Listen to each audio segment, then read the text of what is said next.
Singh.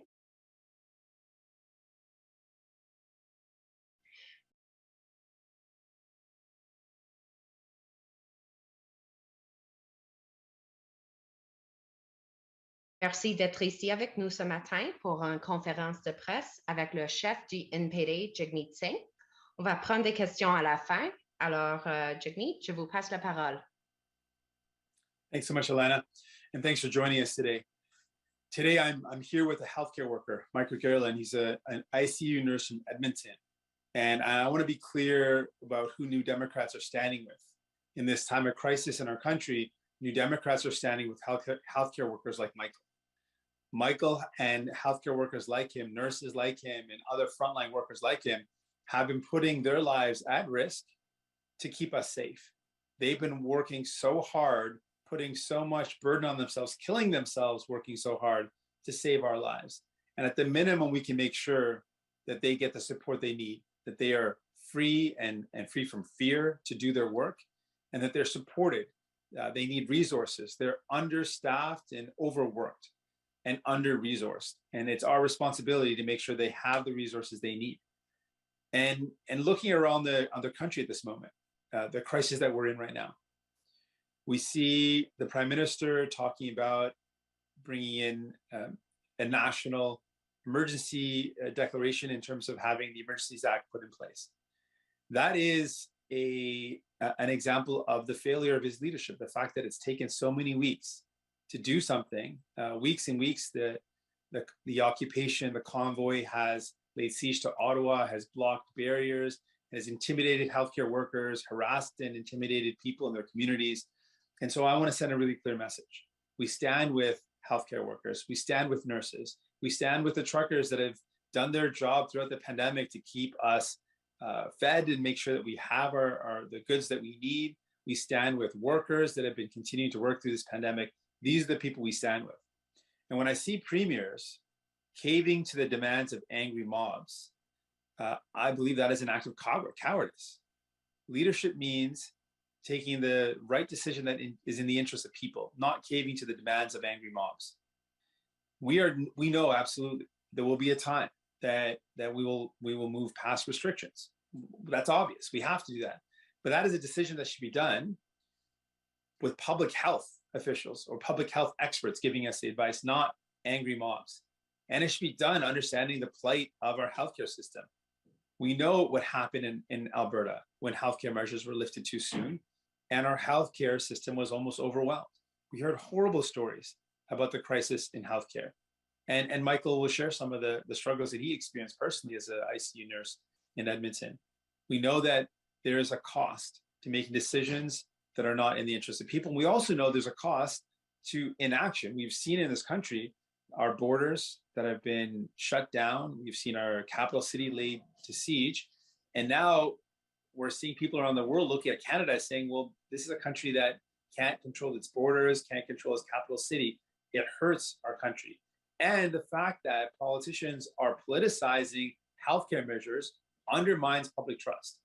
People want to know they can trust the decisions that are being made because they're in the best interest of them and their families, that they're in the best interest of keeping our healthcare system going, not because they're caving to the whims of people that are just yelling out and being angry. And we know that in Ontario, for example, Doug Ford is more interested in his election prospects in June than making decisions that are in the best interest of people. And so, again, this is a time for us to show solidarity and stand with the Canadians that have done so much to keep us safe and healthy. This is a time to show that we are committed to our healthcare system, to make sure it's properly funded. This is a time the Canadians who are frustrated, having done everything right, want to hear a plan for us to get past the pandemic, and we need that plan. So we're pushing the Prime Minister to work with provinces and territories to deliver that plan. What is that plan? What does it look like? And how can we get past this? But we cannot make decisions that put people at risk, that put our healthcare workers at risk, and put our healthcare system at risk.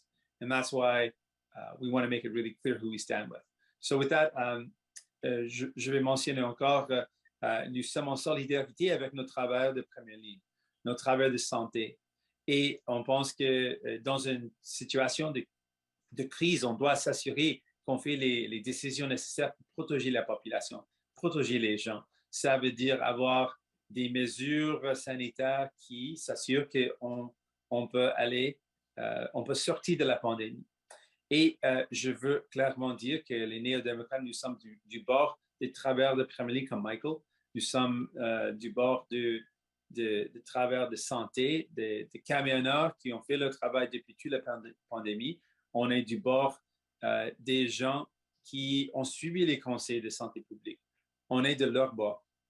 Et le fait qu'on a des premiers ministres des provinces qui prennent des décisions pour répondre aux gens qui intimident la population, qui harcèlent les gens, qui sont des gens qui créent un siège dans la capitale, qui ont des blocages sur les frontières.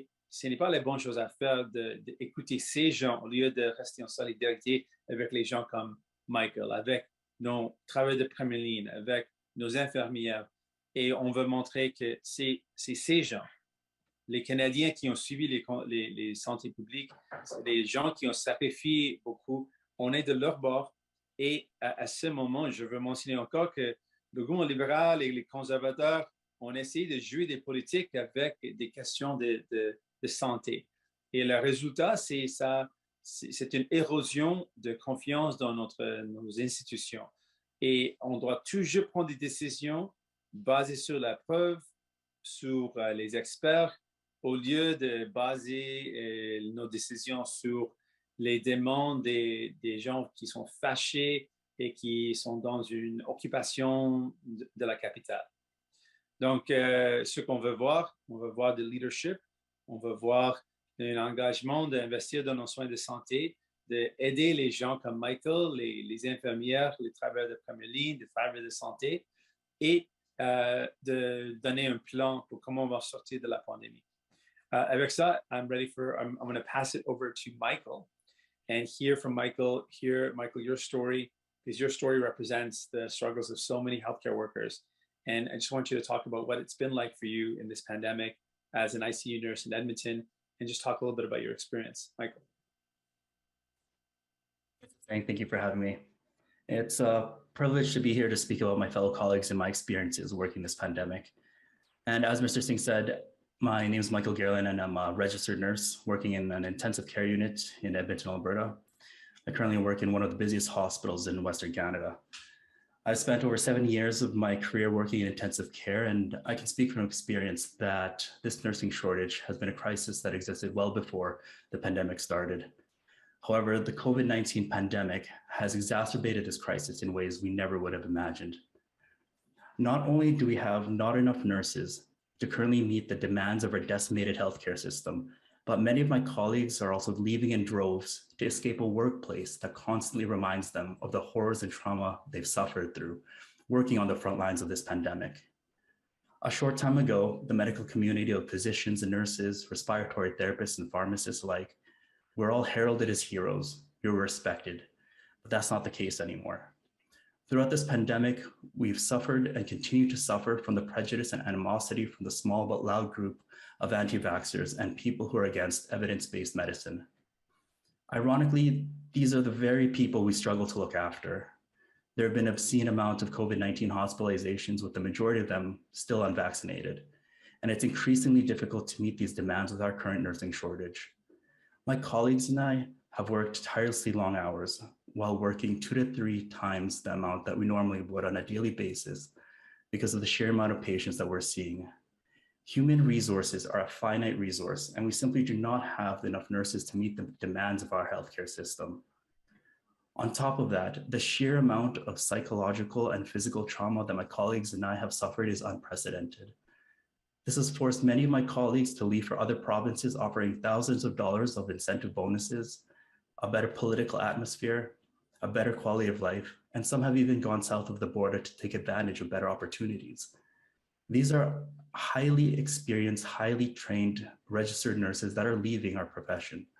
It's one thing to replace a registered nurse, but it's another to replace their experience and expertise that they take with them, something that they've honed for years and decades. Not only do we struggle to adequately staff our front lines to safely look after patients, but we struggle to retain the nurses who are wanting to or are still trying to work. I've had colleagues lay in bed for several hours on their days off because the pandemic has demanded so much of them that it's a struggle to even muster the energy to get something to eat. I've had colleagues who have tried to seek out help, but their WCB claims have been denied and continue to suffer through their PTSD. It's not normal to see the sheer amount of suffering, the sheer amount of death, and it's not normal to receive the sheer amount of animosity on a daily basis when we're trying to simply do our job. It's easy to say, let's hire more nurses, and that's absolutely so important. But first and foremost, we still need to find creative ways to help and support the current nurses, the current workforce who are struggling to stay afloat. We need to look at creating and regulating safe nurse-to-patient care ratios backed by evidence-based research, something that's already been done for decades. Lastly, we need federal and provincial support for medical leave of absences due to trauma, abuse, PTSD, and suffering that we have received and continue to receive from working on the front lines of this pandemic. My colleagues and I are empty shelves of what we used to be. We need help now so we can continue to do what no one else can. Help us so that we can help those who need us. Thank you. Well, thank you so much, Michael. I could hear the pain in your voice describing the struggles of your colleagues. I want you to know, Michael, you're not alone. There's so many people that are going through this, and it should not be this way. You just heard from a frontline healthcare worker, ICU nurse, who has, throughout this pandemic, put his life on the line to save the lives of others. And he is feeling what his colleagues are feeling, the trauma of being attacked, of being singled out, and by a very loud but minority group of folks. And I want to also send a message of unity in Canada. The vast majority of Canadians stand with people like Michael, stand with their healthcare workers.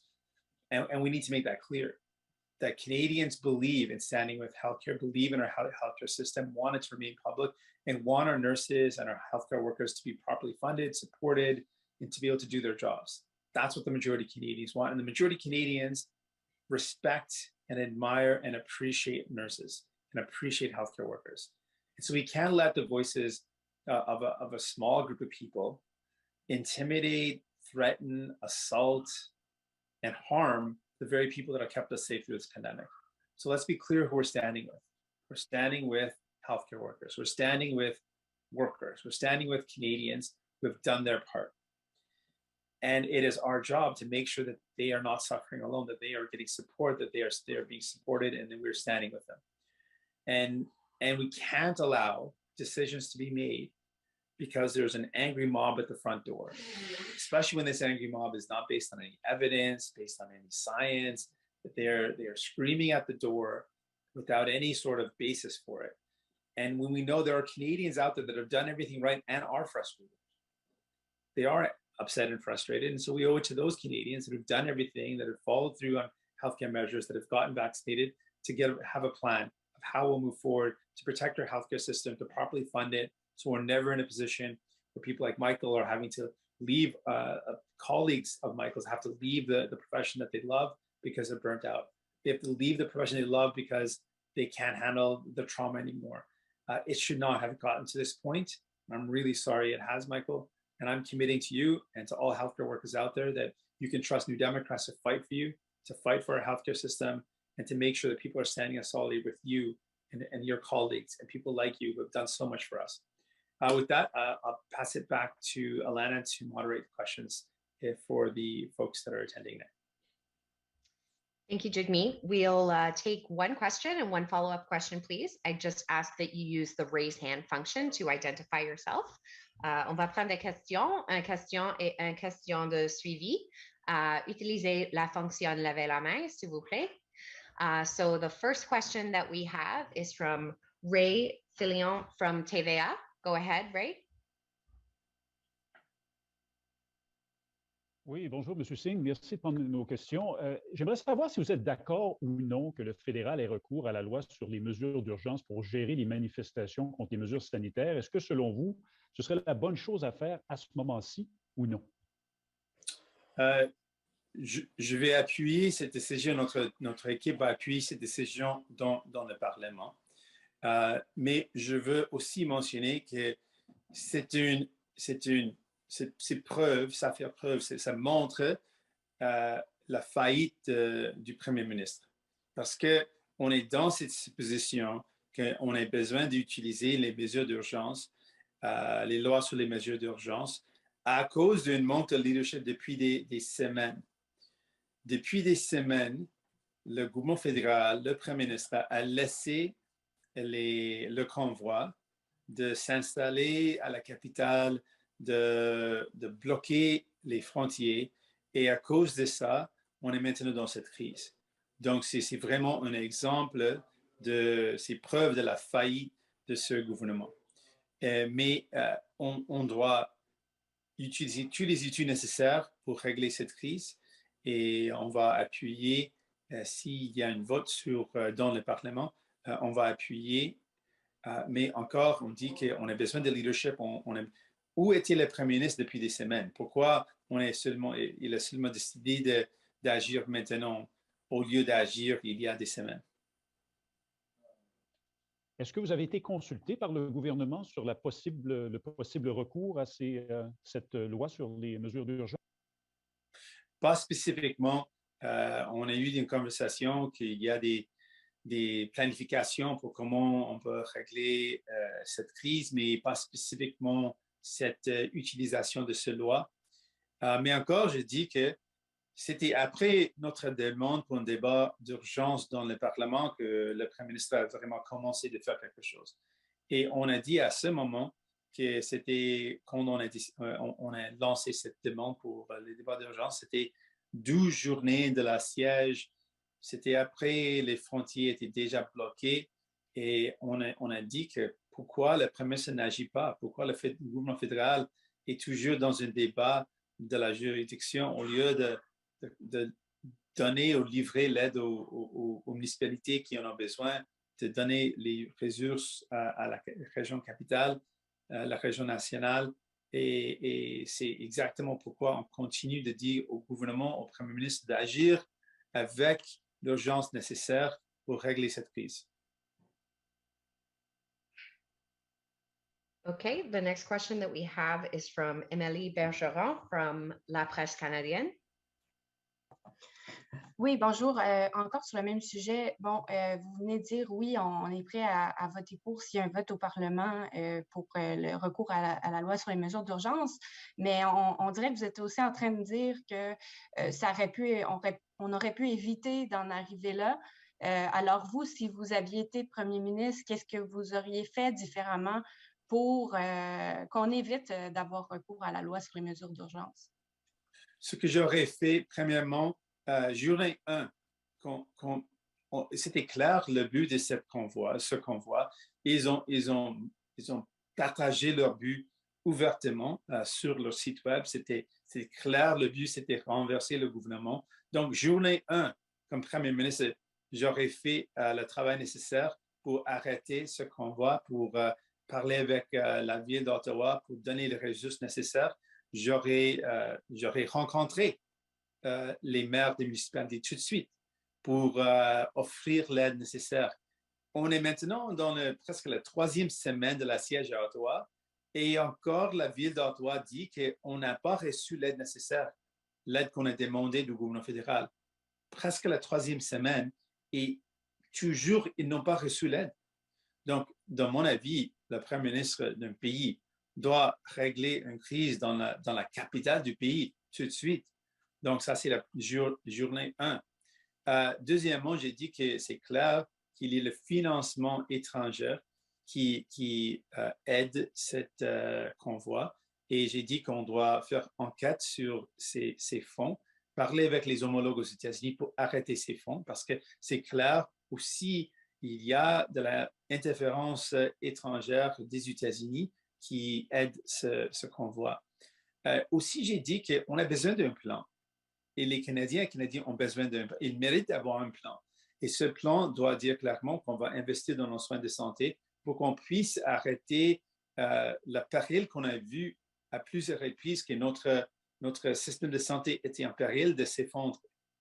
Et finalement, il y a des autres frustrations que les gens ont, qui étaient là avant de la pandémie, j'aurais fait le travail nécessaire pour répondre ces inquiétudes, ces frustrations, comme le fait qu'on ne peut pas trouver de logement abordable, le fait qu'on a un coût de la vie qui augmente. Tout ça aide à la frustration en général dans le pays.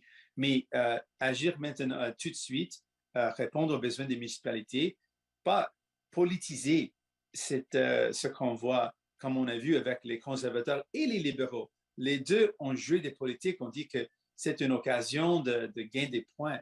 Ce n'est pas ça. Tout le temps, on doit dire que la question de vaccination, la question de santé, c'est une question de la science, pas une question de politique, pas une question de partisanship, je dois dire. Ce n'est pas une question partisane, c'est une question de science. On doit aider nos travailleurs de première ligne, nos travailleurs de santé et investir dans notre santé pour qu'on puisse sortir de la pandémie. Et ça veut dire prendre des décisions pour éliminer les restrictions basées sur la preuve, basée sur la science, basée sur la santé publique, pas basée sur les demandes d'un convoi qui veut renverser le gouvernement. Et justement, pour revenir sur une chose que vous avez dite là, en déclaration d'ouverture, vous avez dit que les premiers ministres ne doivent pas, en quelque sorte, céder à des gens fâchés. Est-ce que, donc, selon vous, si je comprends bien, toute annonce là, de possibles plans de réouverture, ce n'est pas basé sur la science, selon ce que vous dites, et donc, ça équivaut là, à répondre à céder. Est-ce que c'est ça que vous voulez dire? Mon inquiétude, c'est le fait qu'on a des premiers ministres à travers le pays, comme le premier ministre en Ontario et en Saskatchewan et en Alberta, ils prennent des décisions à cause des gens fâchés au lieu de prendre des décisions basées sur le conseil des santé publiques, des experts. Donc, oui, c'est clair qu'on va avoir un temps où on doit enlever les restrictions, les mandats, c'est clair. On va avoir un temps comme ça. Et pour arriver à ce temps, on doit avoir un plan. Et un plan basé sur la science, pas basé sur les gens qui sont fâchés, qui crient dans les rues.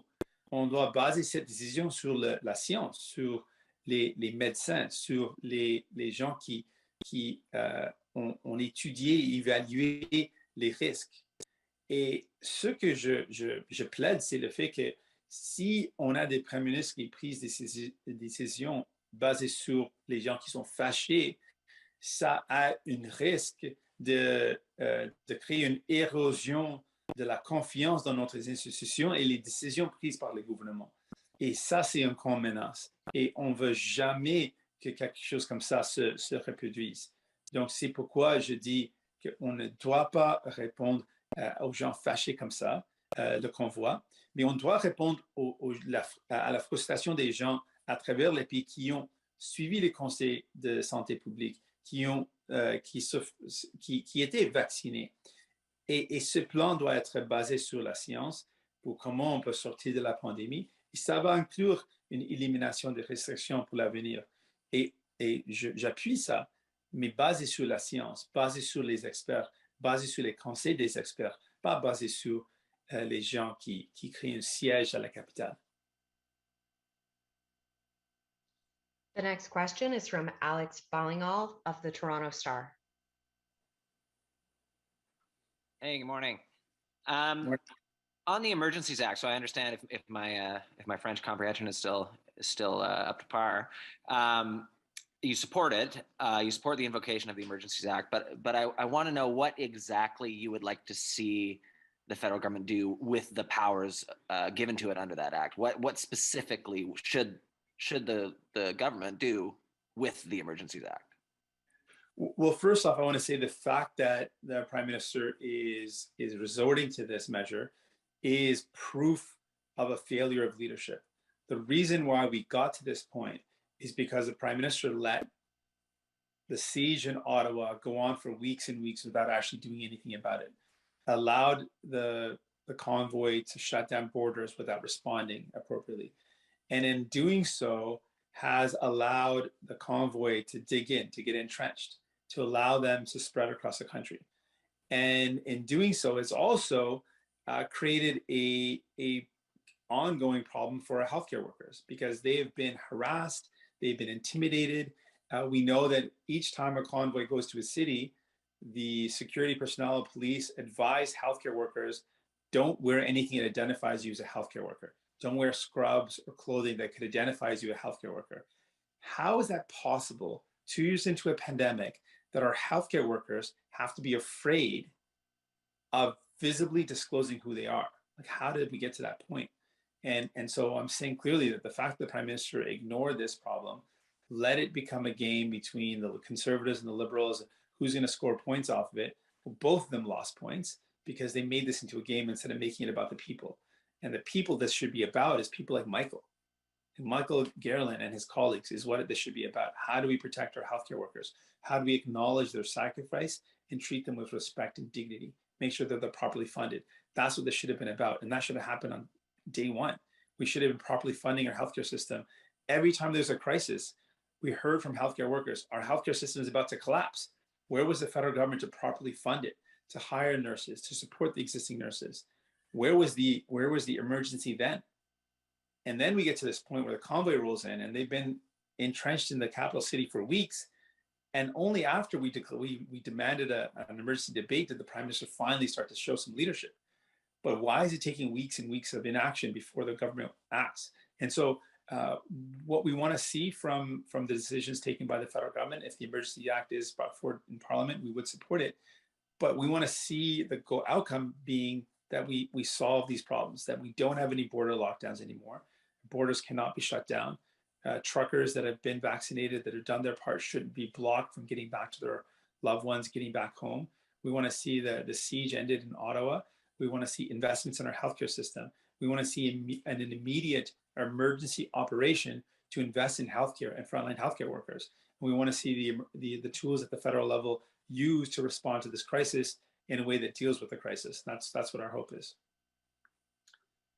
So just springing off that, so if you can be even more specific, I guess, in terms of clearing out the streets in Ottawa, do you want the federal government to somehow play an overseer role or something in trying to get the occupation lifted? Should they consider the military? What exactly under the Emergencies Act do you want them to do under the special powers that are provided in that legislation?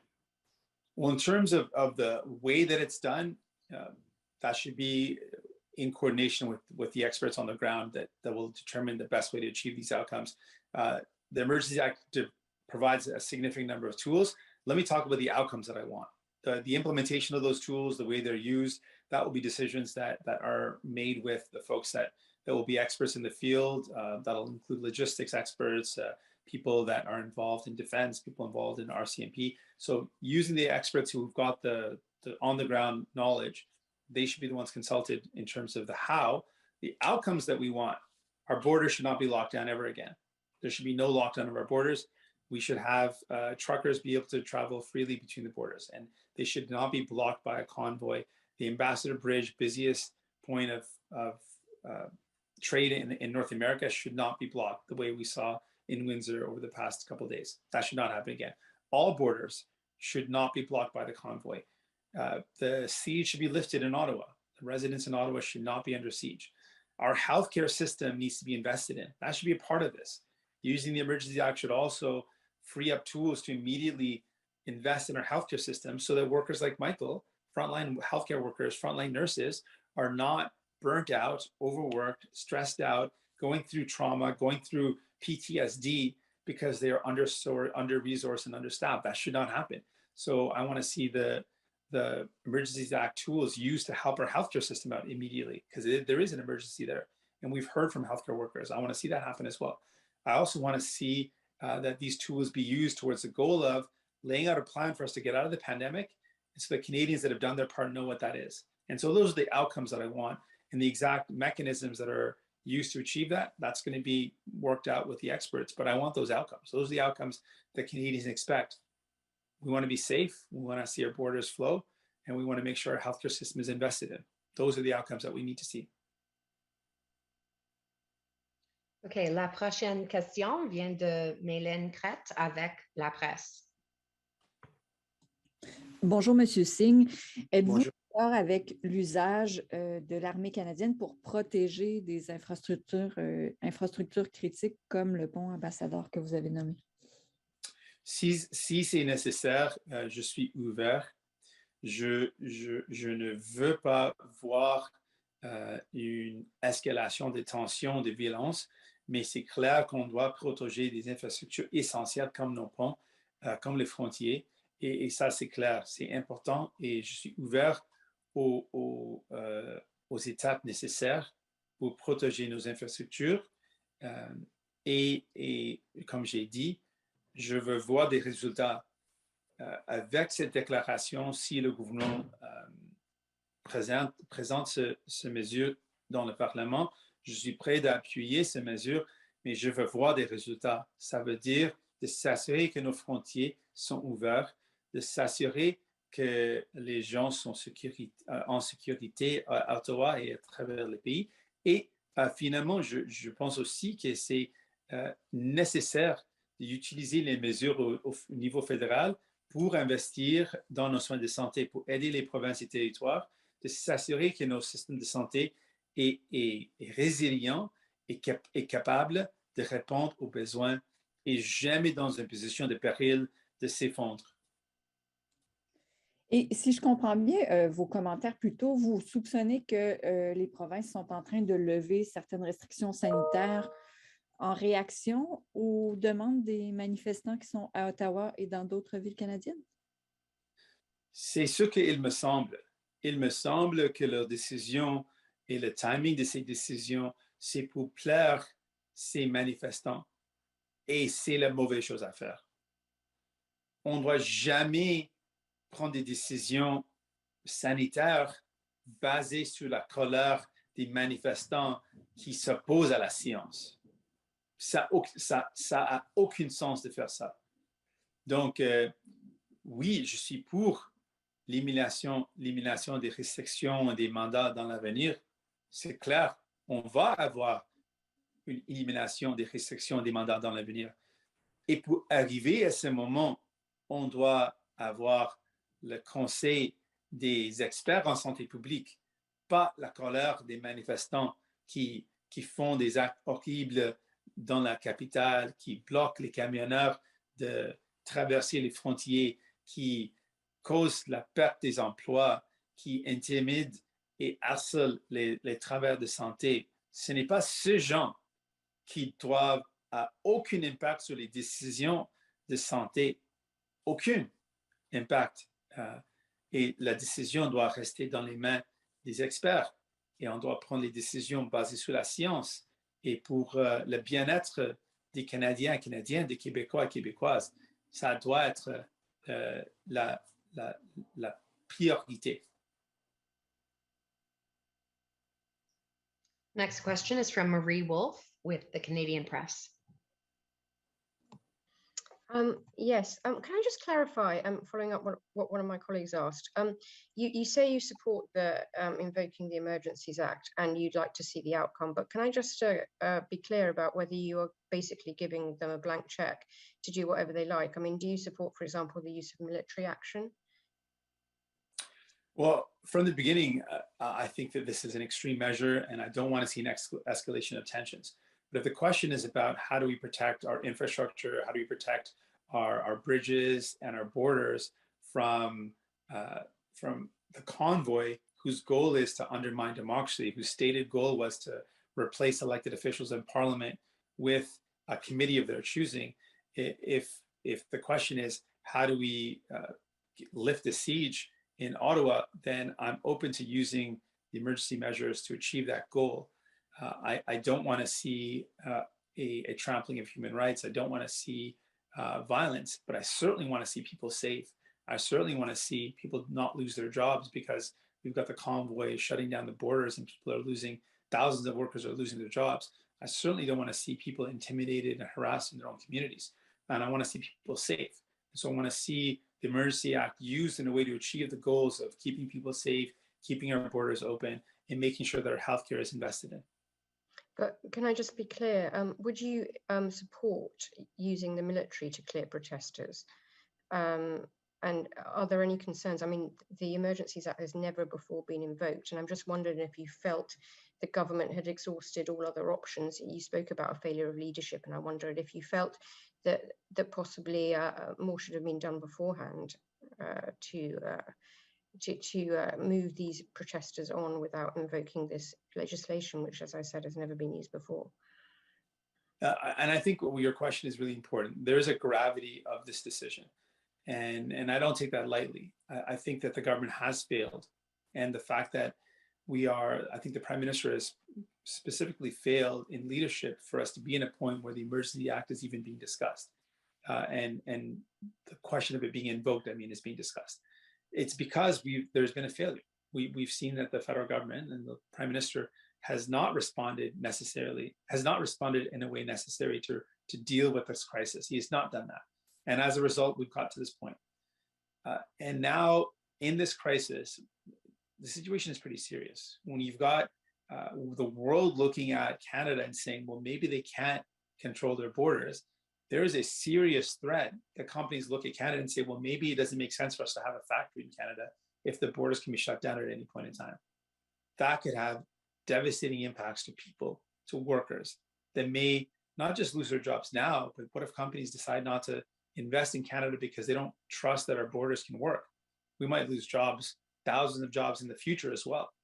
If people are seeing decisions being made because of an angry mob instead of decisions being made because of people like Michael, healthcare workers who know what's going on the ground, experts that understand what's going on, if decisions are being made to please or to try to appease angry mobs and not decisions made based on best evidence, then we're in a serious crisis. That will erode public trust. The public needs to know when we make a decision, it's because it's going to help people out. It's going to save lives. It's going to make sure our healthcare system is not overwhelmed.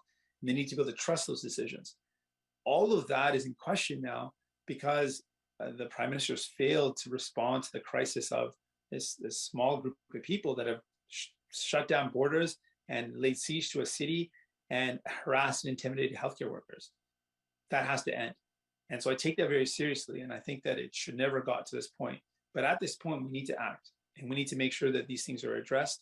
We're done so in a way that there should always be checks and balances. There should always be clear scrutiny on the type of use of the way that these measures are being used. And we'll continue to provide scrutiny. And we will raise concerns if there's any sort of inappropriate use of these measures. But the outcomes that we want to see are vital. We want to see our borders open. We want to make sure that people are safe in their communities. We want to make sure people aren't losing their jobs. We want to make sure that our healthcare system is invested in and given the resources necessary so it is not at the brink of collapse, and so that our healthcare workers aren't pushed to the point of collapse as well. And so these are some of the outcomes that I hope to see if the measures are used. And I want to see them used in a way that is in the best interest of Canadians. Next, we have Ashley Burke from the CBC. Hi there. I know you talked about this in French at the beginning, but we were just hoping you could cover off in English as well. Is the NDP the partner that will endorse the Prime Minister invoking the Emergencies Act for the first time to deal with these protests across the country? Sorry, can you repeat the question? Will the NDP be the partner in the House to help the government endorse invoking the Emergencies Act? I know you talked about it in French, but could you just tell us that in English as well? Certainly.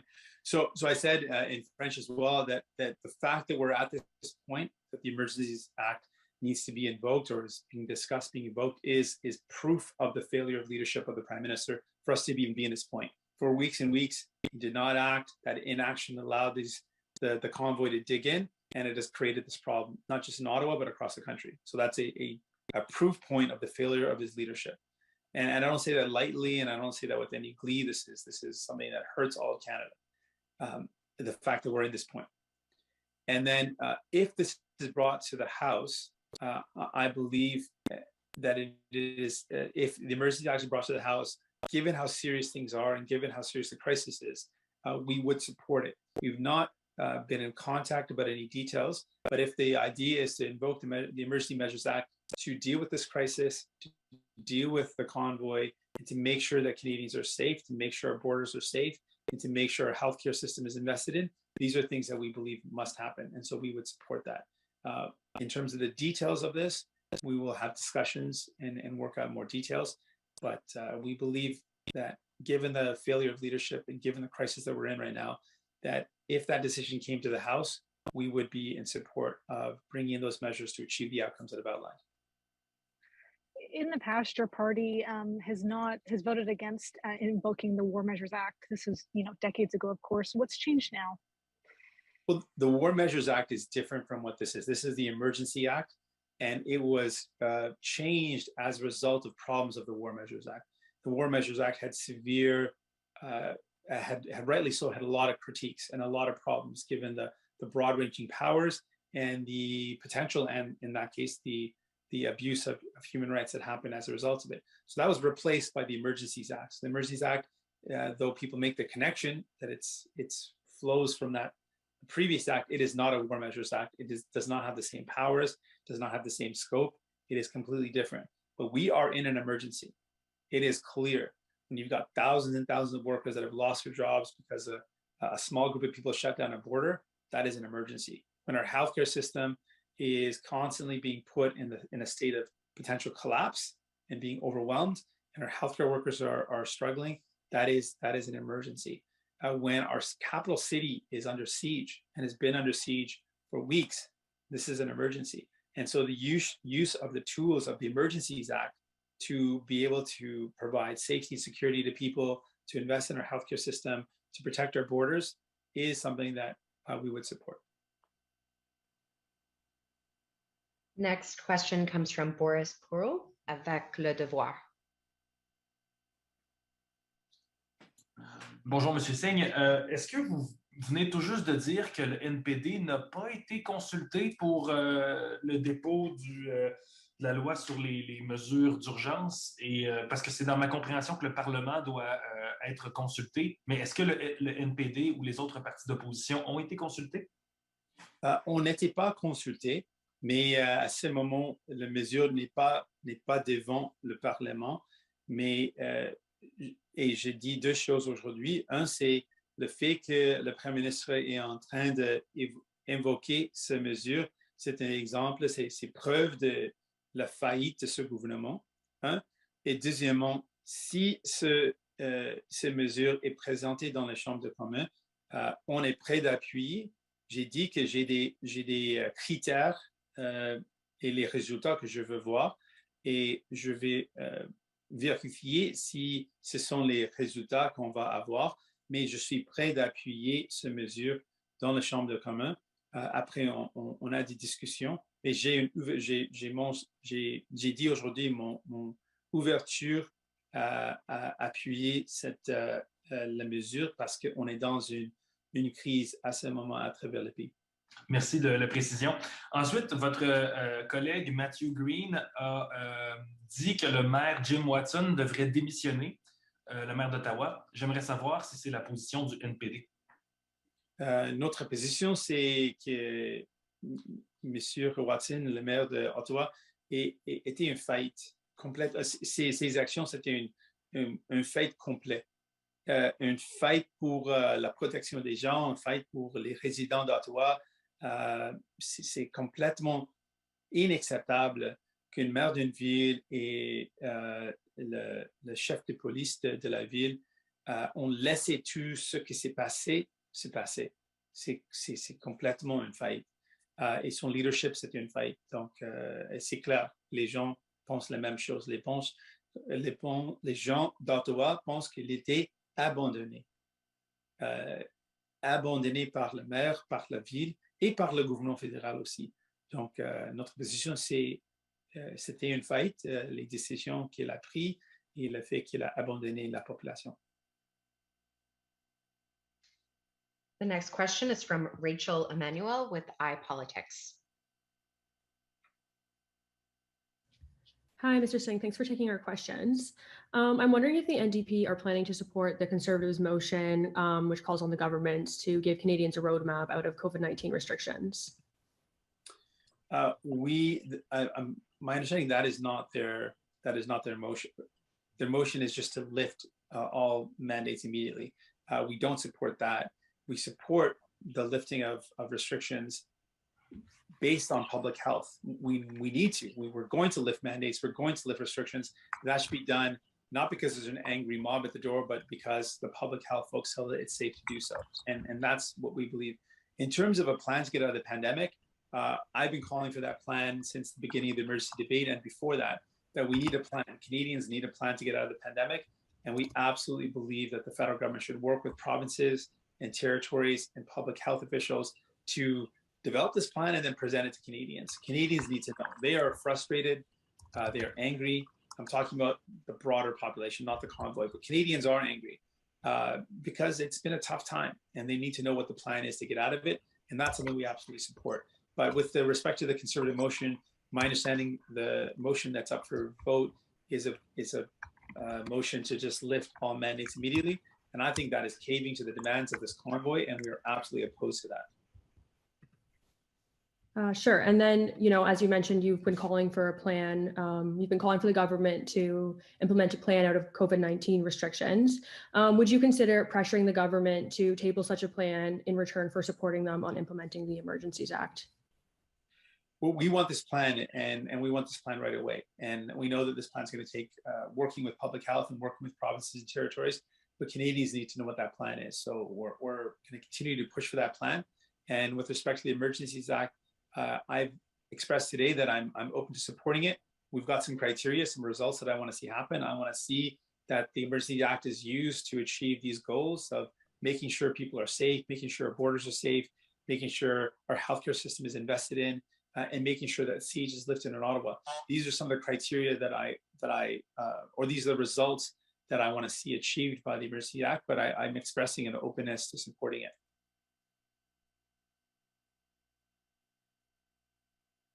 I'm not seeing any more questions at this time, so I'll turn it back to you, Jagmeet, for some final remarks.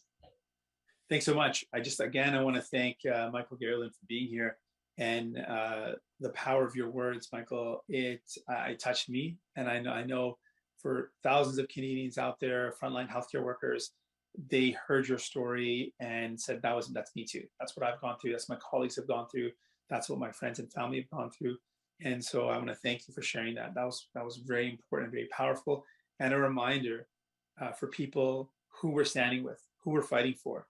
We're standing with Michael. We're standing with the frontline healthcare workers. We're standing with workers. We're standing with truckers who have been doing their job throughout the pandemic, who've gotten vaccinated, or bringing goods in from into the country. We're standing with Canadians who have done everything that they can and want to know what the plan is to get out of this. We are with you. And we're going to fight to make sure our healthcare system is properly funded, that our healthcare workers are properly supported, and that Canadians have a plan to get out of this pandemic, and we can do that. I'm confident we can do it, and that's what we're going to fight for. Thanks so much, Michael. Thank you. Merci. Ceci met fin à la conférence de presse. This concludes our press conference. Thank you.